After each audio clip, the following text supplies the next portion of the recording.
بسم اللہ الرحمن الرحیم۔ السلام علیکم ورحمۃ اللہ وبرکاتہ۔ آج ہم جرنیلی صحابہ کے سلسلے میں جس شخصیت کا ذکر کرنے جا رہے ہیں وہ ہیں حضرت عکاشہ بن محصن رضی اللہ تعالی عنہ۔ مورخین لکھتے ہیں وہ جلیل القدر صحابی جسے میدان بدر میں تلوار ٹوٹ جانے کے بعد رسول اللہ صلی اللہ علیہ وسلم نے کھجور کی چھڑی تھما دی تو وہ تلوار کا روپ اختیار کر گئی۔ حضرت عکاشہ بن محصن رضی اللہ عنہ ان 70,000 خوش نصیب انسانوں سے ہیں جنہیں بغیر حساب کے جنت میں داخل کیا جائے گا۔ یہ وہ جلیل القدر صحابی ہیں جو میدان بدر میں شریک جہاد ہوئے، کفار سے لڑتے ہوئے جب ان کی تلوار ٹوٹ گئی تو شاہ امم سلطان مدینہ صلی اللہ علیہ وسلم نے کھجور کی ایک چھڑی ان کے ہاتھ میں تھما دی تو یہ اس سے دشمن پر وار کرنے لگے۔ اللہ کا کرنا یہ ہوا کہ دیکھتے ہی دیکھتے یہ چھڑی تلوار کا روپ دھار گئی اور پھر یہ معجزاتی تلوار زندگی بھر ان کے پاس رہی جس کے ذریعے دشمنوں کے پرخچے اڑاتے رہے۔ حضرت عکاشہ بن محصن رضی اللہ عنہ کی ہمشیرہ ام قیس بنت محصن کا بیان ہے کہ میرا بھائی سب سے بڑھ کر جمال صورت تھا، علم و عمل، فضل و شرف اور حسب و نسب کے اعتبار سے وہ اعلیٰ مقام پر فائز تھا۔ نیز سیادت و قیادت میں اسے کمال حاصل تھا۔ جب رسول اقدس صلی اللہ علیہ وسلم نے دنیا فانی سے کوچ کیا اس وقت اس کی عمر 44 برس تھی۔ غزوہ بدر، غزوہ احد اور دیگر غزوات میں پورے جوش و ولولے سے حصہ لیا اور متعدد معرکوں میں جنگی مہارت کا بھرپور مظاہرہ کیا۔ حضرت عکاشہ بن محصن رضی اللہ عنہ ان خوش نصیب افراد میں سے ہیں جنہیں بغیر کسی حساب کے جنت میں داخل کیا جائے گا۔ اس حیرت انگیز سعادت کی اطلاع یوں ہوئی کہ رسول اللہ صلی اللہ علیہ وسلم نے فرمایا میری امت کے 70,000 افراد بغیر حساب کے جنت میں داخل ہوں گے۔ حضرت عکاشہ رضی اللہ عنہ پاس ہی بیٹھے ہوئے عرض کی یا رسول اللہ صلی اللہ علیہ وسلم کیا میرا نام بھی ان میں شامل ہے؟ فرمایا ہاں آپ بھی ان میں شامل ہیں۔ پاس ہی بیٹھے ہوئے ایک دوسرے شخص نے پوچھا کیا میرا نام بھی ان میں شامل ہے؟ آپ نے فرمایا عکاشہ سبقت لے گئے۔ اس واقعے کے بعد حضرت عکاشہ رضی اللہ عنہ ہر میدان میں سبقت لے جانے والوں کے لیے ضرب المثل کے طور پر یاد کیے جاتے ہیں۔ خیر الورا شمس الضحیٰ بدر الدجیٰ نور الہدیٰ، پیارے محمد صلی اللہ علیہ وسلم کی زبان مبارک سے نکلے ہوئے الفاظ بلا شبہ حضرت عکاشہ رضی اللہ عنہ کے لیے بہت بڑا اعزاز، قابل افتخار سرمایہ، بلند درجہ انعام اور بیش قیمت خزانہ ہے۔ بغیر حساب و کتاب جنت میں داخلے کی خوشخبری اور وہ بھی حبیب کبریا علیہ السلام کی زبان اطہر سے خوش نصیبی کی انتہا ہے اور سعادت کی معراج ہے۔ حضرت عکاشہ رضی اللہ عنہ کی قسمت کے کیا کہنے، یہ محسن بن حرسان کے فرزند ارجمند تھے، بنو اسد قبیلے کے چشم و چراغ تھے۔ ہجرت سے پہلے ساقی اسلام کے دست مبارک سے جام شہادت نوش کر کے پھر ہجرت مدینہ کا شرف حاصل کیا۔ غزوہ بدر، غزوہ احد، غزوہ خندق اور دیگر مشہور جنگوں میں جواں مردی و بہادری کے جوہر دکھلائے۔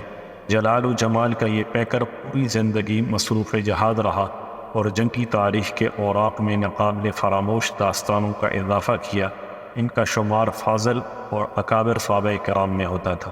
عمر مدینے سے نجد کو جاتے ہوئے ایک مشہور و معروف سرائے ہے جہاں پانی کا ایک چشمہ موجود تھا۔ یہاں مسافر آتے جاتے سستانے اور پانی پینے کے لیے ٹھہر جایا کرتے تھے۔ بنو اسد قبیلے کا اس پر قبضہ تھا۔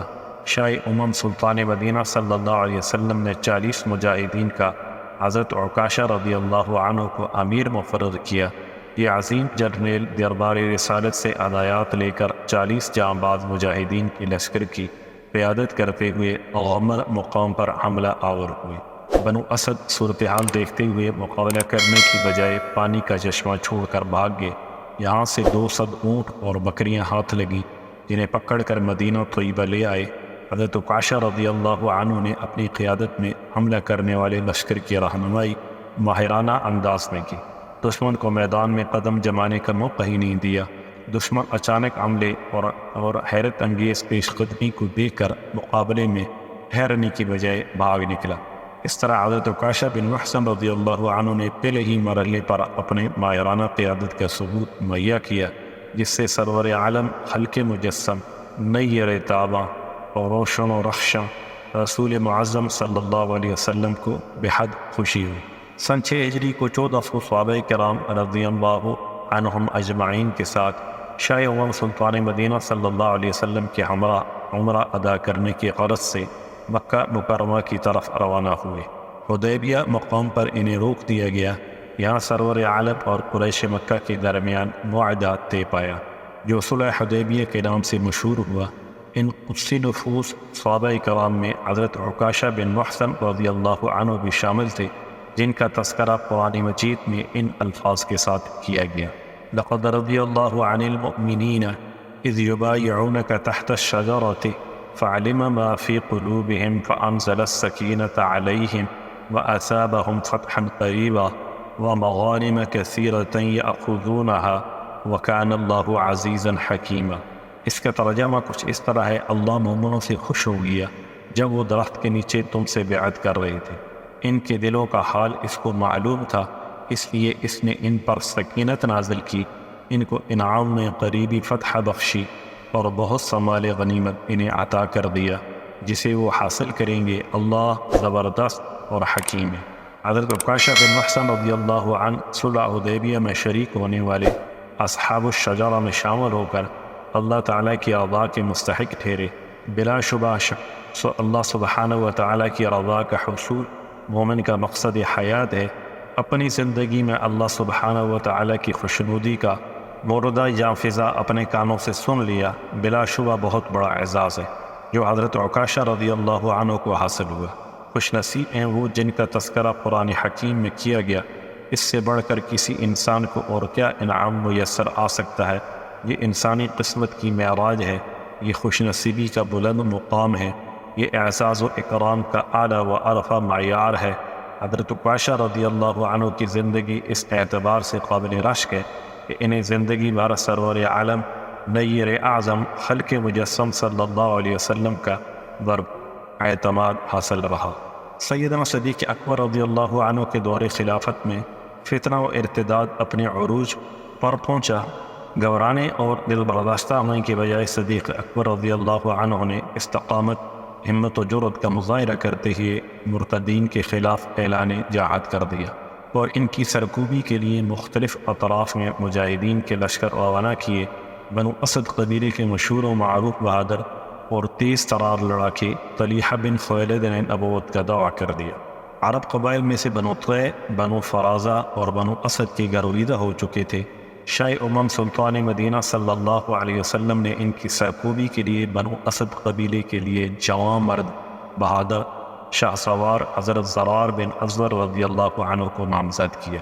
انہوں نے جرأت، شجاعت، تجربہ کاری اور دل آوری کا بھرپور مظاہرہ کرتے ہوئے طلیحہ بن خویلد کی قیادت میں لڑنے والے لشکر کو شکست فوج سے دوچار کیا اور وہ جان بچا کر بھاگ نکلا اور بضاحہ مقام پر جا کر رہائش اختیار کر لی۔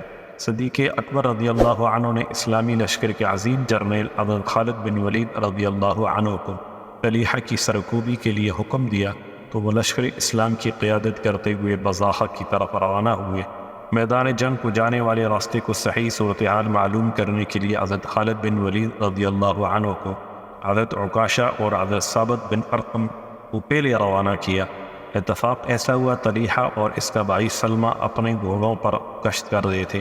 انہوں نے موقع سے فائدہ اٹھاتے ہوئے حضرت عکاشہ اور حضرت ثابت رضی اللہ عنہ پر حملہ کر دیا۔ سلمہ بن خویلد نے حضرت ثابت بن اقرم رضی اللہ عنہ پر وار کیا، جس سے وہ جام شہادت نوش کرتے ہوئے خلد بری میں جا پہنچے۔ لیکن حضرت عکاشہ بن محصن رضی اللہ عنہ نے بھرپور جرأت مندی، بہادری اور بےزیری سے طلیحہ بن خویلد کا مقابلہ کیا۔ کیونکہ سلمہ حضرت ثابت کی جانب سے فارغ ہو چکا تھا، لہذا اس نے بھی طلیحہ کا ساتھ دیا اور حضرت عکاشہ بن محصن رضی اللہ عنہ دیر تک دونوں کا مقابلہ کرتے رہے۔ بالآخر رب جلیل سے جا ملے۔ لشکر اسلام کے میدان جنگ میں پہنچنے سے پہلے یہ واقعہ رونما ہو چکا تھا۔ حضرت خالد بن ولید رضی اللہ عنہ نے حضرت عکاشہ اور حضرت ثابت رضی اللہ عنہما کی لاشیں دیکھی تو آپ دیدہ ہو گئے اور دونوں کو انہی خون آلود کپڑوں میں سپرد خاک کیا اور بھرپور جوش و جذبے سے دشمن کو للکارا۔ طلیحہ کی لشکر کو میدان جنگ میں عبرتناک ہزیمت سے دوچار ہونا پڑا اور خود طلیحہ موقع پا کر سرزمین شام کی جانب فرار ہونے میں کامیاب ہو گیا اور وہاں جا کر اس نے توبہ کر لی اور دوبارہ دائرہ اسلام میں داخل ہوا۔ سرزمین شام سے عمرے کے لیے روانہ ہوا۔ شام سے مکہ مکرمہ کو جاتے وہ مدینہ منورہ راستے میں پڑتا تھا۔ مدینہ کے پاس سے گزر رہا تھا کہ کسی نے دربار خلافت میں مخبری کر دی کہ طلحہ جا رہا ہے۔ سیدنا صدیق اکبر رضی اللہ عنہ نے فرمایا اب تو وہ اسلام قبول کر چکا ہے، اب اسے نہیں روکا جا سکتا۔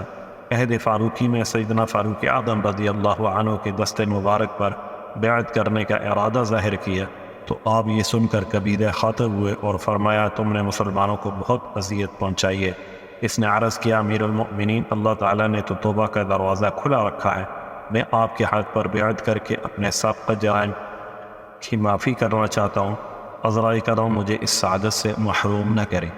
آپ نے بیعت لی، دوبارہ اسلام قبول کرنے کی بنا پر اس کا انجام بہتر ہوا۔